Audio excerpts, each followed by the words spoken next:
بسم اللہ الرحمن الرحیم۔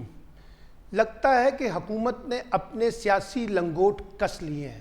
اور یہ طے کر لیا ہے کہ 25 اکتوبر سے پہلے ہر صورت میں آئینی ترامیم کی جائیں گی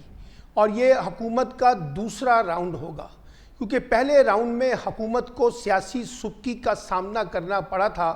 اور مولانا فضل الرحمان کے انکار کی وجہ سے یہ آئینی ترامیم نہیں ہو سکی تھی۔ لیکن اب کہا جا رہا ہے کہ حکومت بڑی بھرپور تیاری کے ساتھ ان آئینی ترامیم کو ہر صورت میں کرنا چاہتی ہے اور اس کے لیے ہر طرح کی تیاری کر لی گئی ہے۔ مولانا فضل الرحمان کو سیاسی طور پہ رام کر لیا گیا ہے حکومت کے بقول۔ پی ٹی آئی کے منحرف ارکان جن کو توڑنا ہے وہ بھی ہو چکا ہے، 63A کی جو فیصلہ ہے وہ عدالتی وہ بھی کالعدم ہو چکا ہے، تو پی ٹی آئی کے لوگوں کو بھی منانا آسان ہو جائے گا۔ اسی طریقے سے وہ تمام ارکان اسمبلی جو حکومتی سائٹ پہ کھڑے ہیں، پاکستان سے باہر گئے تھے، ان کو واپس بلا لیا گیا ہے اور حکومت شنگھائی کانفرنس کے بعد ایک حتمی راؤنڈ کے لیے میدان میں اترنا چاہتی ہے تاکہ یہ جو مجوزہ آئینی ترامیم کا پیکج ہے اس کو ہر صورت میں منظور کروا لیا جائے۔ اب سوال یہ ہے کہ یہ کس شکل میں سامنے آئے گا؟ کیا اس کی شکل وہی ہوگی جو پہلے راؤنڈ میں تھا یا اس کی اب شکل بدل دی جائے گی؟ کیونکہ مولانا فضل الرحمان اور بلاول بھٹو صاحب جس طرح کی گفتگو کر رہے ہیں، لگتا ہے کہ پہلے والا جو مسودہ تھا اس پر اتفاق رائے نہیں ہو پا رہا اور اب یہ طے کیا گیا ہے کہ اس مسودے میں بنیادی نوعیت کی تبدیلیاں لا کر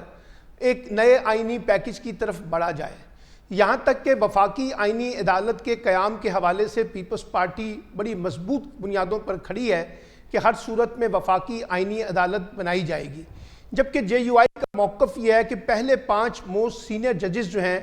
ان کو باقاعدہ کانسٹیٹیوشنل کورٹ کا ممبر نامزد کر دیا جائے اور یہی 5 لوگ جو ہیں کانسٹیٹیوشنل معاملات جو ہیں اس کو ڈیل کریں گے۔ اسی طریقے سے فوجی عدالتوں کے حوالے سے بھی پیپلز پارٹی کی ریزرویشن سامنے آئی ہے اور مخصوص نشستوں کے حوالے سے بھی، اور کہا کہ ایسی کسی ترمیم کا ہم سہارا نہیں بنیں گے۔ تو اس کا مطلب ہے کہ ابھی بھی ترامیم کے حوالے سے گفت و شنید جاری ہے، ریزرویشن جاری ہیں اور کچھ لو اور کچھ دو کی بنیاد پہ نئی بنیادوں پر سوچا جا رہا ہے۔ اور یہ بھی کہا جا رہا ہے کہ حکومت اسی صورت میں اجلاس بلائے گی جب نمبر گیم پوری ہوگی۔ اگرچہ حکومت کا دعویٰ ہے کہ نمبر گیم پوری ہو چکی ہے، لیکن اس کے باوجود پی ٹی آئی کے منحرف ارکان کو توڑنے کی بھرپور کوششیں ہو رہی ہیں اور جو لوگ نہیں ٹوٹ رہے ان کو ڈرایا جا رہا ہے، دھمکایا جا رہا ہے، ان کے گھروں پہ حملے کیے جا رہے ہیں، ان کے کاروبار کو بند کیا جا رہا ہے تاکہ پی ٹی آئی کے ان لوگوں کو اپنے ساتھ ملایا جا سکے۔ اسی طریقے سے مولانا فضل الرحمان بھی ابھی تک کھل کر سامنے نہیں آئے کہ وہ حکومت کے ساتھ کھڑے ہیں یا اپوزیشن کے ساتھ کھڑے ہیں۔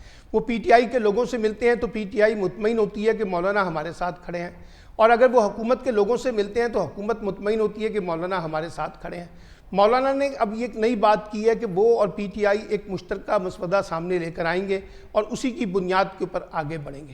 اور اسی طریقے سے حکومت بھی مولانا کو راضی کرنے کی کوشش کر رہی ہے اور کہا جا رہا ہے کہ پیپلز پارٹی اور جے یو آئی یعنی مولانا مل کر ایک ایسا مسودہ سامنے لائیں گے جس پر اتفاق رائے پیدا ہو جائے۔ لگتا ہے کہ حکومت نے اس مسئلے کو، آئینی ترامیم کو، اپنے درد سر بنا لیا ہے اور اپنی انا کا مسئلہ بنا لیا ہے۔ پاکستان میں اس وقت جتنی بھی بار ایسوسی ایشن ہیں وہ عدالتوں میں جا چکی ہیں اور عدالتوں میں پٹیشن دائر کر چکی ہیں اور کہا جا رہا ہے کہ یہ جو مجوزہ آئینی ترامیم ہے اس کو جس عجلت میں کیا جا رہا ہے اس کو قبول نہ کیا جائے، بلکہ اس پر کوئی ٹائم دیا جائے، بحث ہو، جیسے کہ 18ویں ترمیم کے اوپر گفتگو ہوئی تھی۔ لیکن عدالت کا موقف یہ ہے کہ ابھی تو وہ مسودہ آیا ہی نہیں، ترامیم کا پیکج سامنے آیا نہیں، ہم کس طرح سے آپ کو ریلیف دے سکتے ہیں، تو یہ بات بھی ابھی عدالت میں لٹک گئی ہے۔ لیکن ایک بات طے ہے کہ جتنی بھی بار کونسلیں ہیں زیادہ تر مجموعی طور پر ان آئینی ترامیم کی مخالفت کر رہی ہیں۔ اور دوسری طرف ایک اور بڑی دلچسپ بات یہ آئی ہے کہ پیپلز پارٹی اور پی ایم ایل این کے درمیان بھی کہیں نہ کہیں کسی نہ کسی حوالے سے ایک ڈیفیسٹ پایا جاتا ہے۔ پیپلز پارٹی کے لوگ یہ سمجھتے ہیں کہ اگر ہم نے حکومت کا مجوزہ آئینی ترامیم کا پیکج منظور کیا تو اس سے نہ صرف پیپلز پارٹی کی سیاسی پوزیشن کمزور ہوگی بلکہ جمہوریت بھی کمزور ہوگی اور عدالتوں کے درمیان اور حکومت کے درمیان ایک نیا ٹکراؤ پیدا ہوگا اور اس کا ملبہ پیپلز پارٹی پہ بھی گرے گا۔ پی ایم ایل این یہ سمجھتی ہے کہ پیپلز پارٹی جو ہے وہ ایک ایسی سیف گیم کھیلنا چاہتی ہے جس میں اس کو کوئی بہت زیادہ ڈیمیج نہ ہو اور سارا نقصان اور سارا ملبہ جو ہے وہ پی ایم ایل این کے کندھوں پہ ٹلے۔ اس وجہ سے یہ بھی بحث ہو رہی ہے کہ یہ ساری کی ساری جو مجوزہ آئینی ترامیم ہے جس کو ہم نے یہ طے کر لیا کہ 25 سے پہلے کرانا ہے، تو کیا یہ کھیل سارا عدلیہ کو تقسیم کرنے کا ہے یا عدالتی اصلاحات کرنے کا ہے، پارلیمان کی بالادستی کرنے کا ہے اور سیاست کو بالادست کرنے کا ہے، آئین اور قانون کی بالادستی کا مسئلہ ہے، یا یہ پولیٹیکل موٹیوز ہیں باقاعدہ حکومت کے؟ اور ایسے لگتا ہے کہ حکومت کا یہ پولیٹیکل موٹیو جو ہے اب بہت زیادہ ڈومیننٹ ہو گیا ہے، جس کے اوپر سیاست ہو رہی ہے۔ اب یہ بھی بات سمجھ آ رہی ہے کہ چیف جسٹس جو موجودہ ہیں، جسٹس فائز عیسیٰ، وہ شاید اب واپس جا رہے ہیں، یعنی اب ان کی مدت پوری ہو رہی ہے، ان کی جو ایکسٹینشن کی باتیں ہو رہی تھیں شاید وہ اب دبے لفظوں میں ختم ہو چکی ہے، اور اسی طریقے سے وفاقی آئینی عدالت کے لیے بھی ان کا جو نام آ رہا تھا کہ ان کو وفاقی آئینی عدالت کا سربراہ بنایا جائے گا، وہ بات بھی پیچھے رہ گئی ہے۔ اب منصور علی شاہ کے بارے میں کہا جا رہا ہے، جسٹس منصور علی شاہ، کہ وہ آئندہ 2-3 دنوں میں ان کا نوٹیفیکیشن بھی جاری ہو جائے گا، لیکن اس کے باوجود جوڈیشری کے اندر ایک تقسیم ہے، اور اگر حکومت نے اپنا کھیل کھیلنے کی کوشش کی تو بقول فواد چودھری کے سپریم کورٹ اور اسلام آباد ہائی کورٹ سے بیشتر ججز جو ہے وہ اجتماعی طور پر ریزائن دے سکتے ہیں۔ یعنی یہ گیم اگر حکومت نے کھیلنے کی کوشش کی اور اپنی شرائط پہ کھیلنے کی کوشش کی، اپنی شرط پہ کھیلنے کی کوشش کی، اپنی مرضی اور منشا کے مطابق کھیلنے کی کوشش کی، اور اپنے سیاسی مفاد کو سامنے رکھ کر کھیلنے کی کوشش کی، تو پھر ججوں کے اندر سے بھی ریئیکشن آئے گا، بار ایسوسی ایشن کے اندر سے بھی ریئیکشن آئے گا، اور فضل الرحمان شاید اس کھیل میں حکومت کا حصہ نہ بنے، کیونکہ ان کو پتہ ہے کہ اس کے بعد حکومت اور زیادہ ورس پوزیشن پہ ہوگی، اور پیپلز پارٹی بھی یہ سمجھتی ہے کہ ہمیں اتنا ہی آگے جانا چاہیے جتنا ہم پولیٹیکلی اس ڈیمیج کو اپنے اوپر مینیج کر سکیں۔ اگر ایک حد سے زیادہ پولیٹیکل ڈیمیج ہو گیا تو پیپلز پارٹی کے لیے بھی مشکل ہو جائے گی۔ تو ایسے لگتا ہے کہ پاکستان کی ساری سیاست اس وقت مجوزہ آئینی ترامیم کے پیکج کے گرد گھوم رہی ہے۔ دیکھنا صرف یہ ہے کہ کیا یہ آئینی ترامیم اسی صورت میں منظور ہوتی ہے جیسے حکومت چاہتی تھی، اور اگر حکومت ایک ایسے آئینی ترامیم کی طرف بڑھتی ہے جس سے پہلے والی آئینی ترامیم کا معاملہ پیچھے لٹک جاتا ہے، تو پھر اس سے کیا فرق پڑے گا، اس سے کیا امپیکٹ آئے گا، اس سے کیا حکومت فائدہ اٹھا سکے گی، اس سے کیا اسٹیبلشمنٹ فائدہ اٹھا سکے گی، یہ پھر سوالات ہوں گے۔ اور کیا صرف وفاقی آئینی عدالت بنانے سے حکومت کا مسئلہ حل ہو جائے گا؟ اور یہ جو خاص طور پہ فوجی عدالتوں کی بات ہو رہی تھی، یہ جو بنیادی فنڈامنٹلز ہیں ان کے اندر جو ہے چینجز کرنے کی بات ہو رہی تھی، اگر یہ نہیں ہوتی تو پھر سارے کھیل سے حکومت کو کیا حاصل ہوگا اور اسٹیبلشمنٹ کیا حاصل کر سکے گی؟ یہ سوالات تو اپنی جگہ اہم ہیں، اور اگر حکومت واقعی بلڈوز کر کے ان تمام چیزوں کو کر لیتی ہے تو اس سے 3-4 چیزیں ہوں گی۔ ایک پہلی چیز یہ ہوگی کہ حکومت اور عدلیہ کے درمیان ایک ٹکراؤ پیدا ہوگا، اور وہ عدلیہ کا ٹکراؤ جو ہے حکومت کے ساتھ صرف ججز تک محدود نہیں ہوگا، بلکہ اس میں وکلا برادری، بار ایسوسی ایشن آ جائیں گی۔ دوسرا ٹکراؤ اپوزیشن جماعتوں سے ہوگا، جس میں JUI بھی ہو سکتی ہے، PTI سر فہرست ہے، اور وہ بھی باقاعدہ احتجاج کرتے ہوئے نظر آئیں گی۔